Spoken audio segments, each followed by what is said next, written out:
ฮ้ยเอากระโดดสูงกระโดดสูงเฮ้ยเดี๋ยวล้มเฮ้ยไซเลนเฮดไปแล้วล่ะ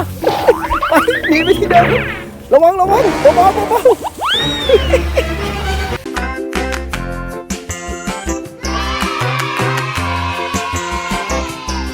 ื่อนๆก่อนครับเราอยู่ที่กาญจนบุรีโอเคครับวันนี้เราอยู่กันที่ปันคาเฟ่แอนด์ฟาร์มนะครับดูเจ้าเปาอันนี้เราอยู่ด้านบนก่อนนะครับขึ้นมาด้านบนเดี๋ยวมาทานอาหารก่อนแล้วเดี๋ยวเราเดินลงไปสำรวจด้านล่างแล้วดูเจ้าเปา นี่เห็นไหมเพื่อนๆอันนี้จะเป็นวิวด้านบนครับโอ้เดี๋ยวข้างล่างเดี๋ยวพาลงไปดูอีกทีหนึ่งนี่เพื่อนๆเห็นไหมหมอกเต็มไปหมดเลยว้าวแล้วเดี๋ยวเราจะพาเพื่อนๆไปดูอะไรกันบ้างเนี่ยไปเล่นใช่ไหมใช่เพื่อนๆเดี๋ยวตรงนู้นนะครับจะมีพวกบ่อทรายให้เล่นแล้วก็มีของเล่นให้เล่นด้วยเดี๋ยวก่อนสิรอก่อนเราต้องกินข้าวก่อนโอเคไหมไปดูก่อนจะไปดูอะไรเราไปกินข้าวก่อนดูก่อนโอเคครับแล้วตรงนี้ก็จะเป็นเหมือน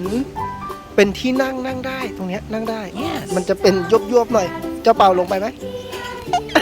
ไม่ลงนู่นเดี๋ยวพอฝนหยุดเดี๋ยวเราจะไปตรงนู้นกันครับเดี๋ยวพ่อซูมให้ดูนี่เป็นริมน้ำครับแล้วก็จะมีของให้เล่นด้วยว้าวส่วนเจ้าเปานู้นไปแล้วเอาเพราะว่าเดี๋ยวมีลื่นตกตกแล้วพ่อจะขำไหม โอเคครับเดี๋ยวเราดูครับว่าเจ้าเปาจะผ่านไปได้หรือเปล่าฮึด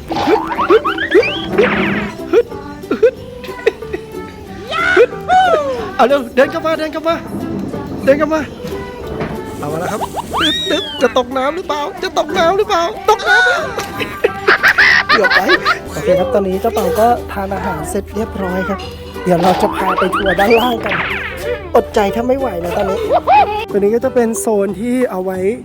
รับประทานอาหารครับเพื่อนๆตรงนี้ว้าวสวยมากวิวข้างบนสวยแล้วก็มีตรงนี้จะเป็นฟาร์มผักแบบออร์แกนิกเดี๋ยวเจ้าเปาพาไปดูครับ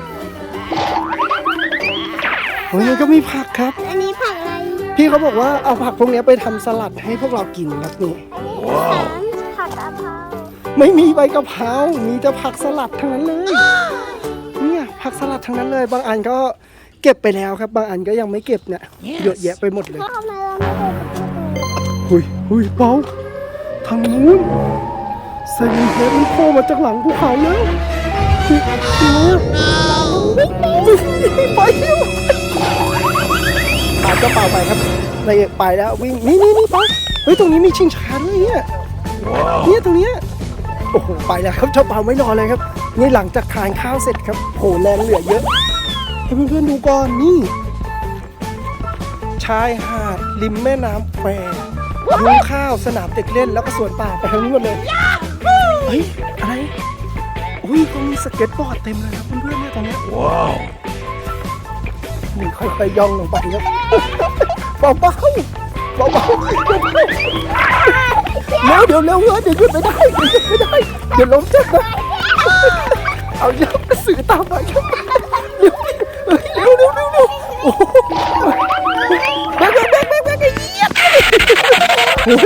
เกือบไปครับเพื่อนๆเกือบตกลงไปบนหน้าผาตรงนี้โอเคไปดูตรงนี้ก่อนครับเฮ้ยมีสะพานตรงนี้ไปดูกันพาเพื่อนมาสำรวจกันนี่เพื่อนๆนี่เขาก็จะมีสะพานแล้วก็มีบ่อน้ำมีกังหันเหรอไหนใช่เป็นกังหันพลังงานแสงอาทิตย์ครับเพื่อนๆเนี่ยแล้วก็ปั่นน้ำดูดิตรงนี้สวยขึ้นไปบนนี้ครับเดี๋ยวจะมีบ่อน้ำด้วยแล้วก็มีที่นั่งโอ้โหต้องแหวกเข้าป่าไปเลยนี่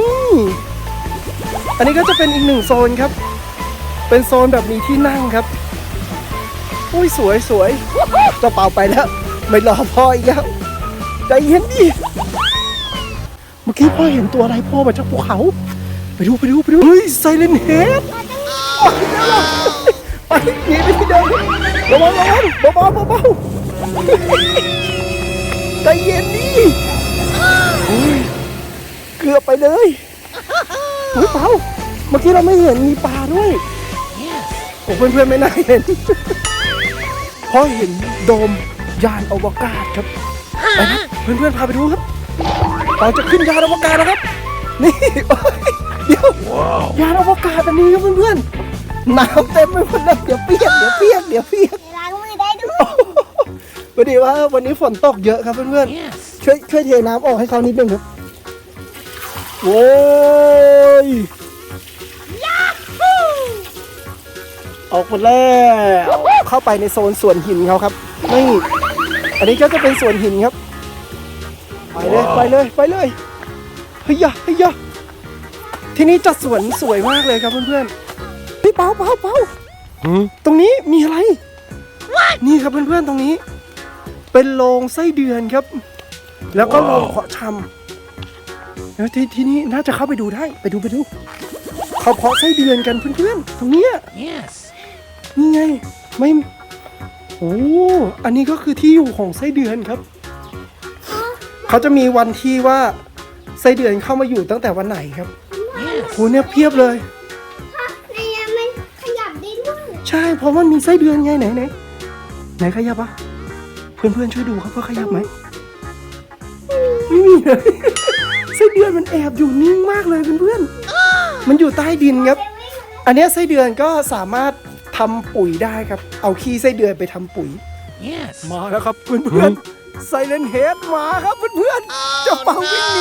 วิ่งหนีมาแล้วโอ้ยเลยโอเคครับโอ้วิ่งหนีมาเหนื่อยเลยครับแล้วเราก็มาถึงนี่ครับโซนสนามเด็กเล่นนี่มันก็จะมีเหมือนเป็นทรายเทียมครับตรงนี้ครับมันก็จะมีที่เล่นให้เด็กด้วยครับนี่เป็นแทมโพลีนครับ กระเป๋ากระโดดเพลินเลยดึงเฮ้ยเอากระโดดสูงเฮ้ยล้ม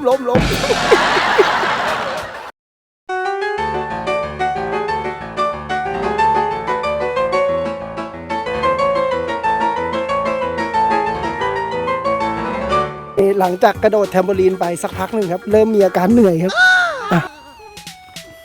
นี่เห็นไหมทรายสีขาวจั๊วหุ้ยมีแมคโครด้วยว้าวแช่ง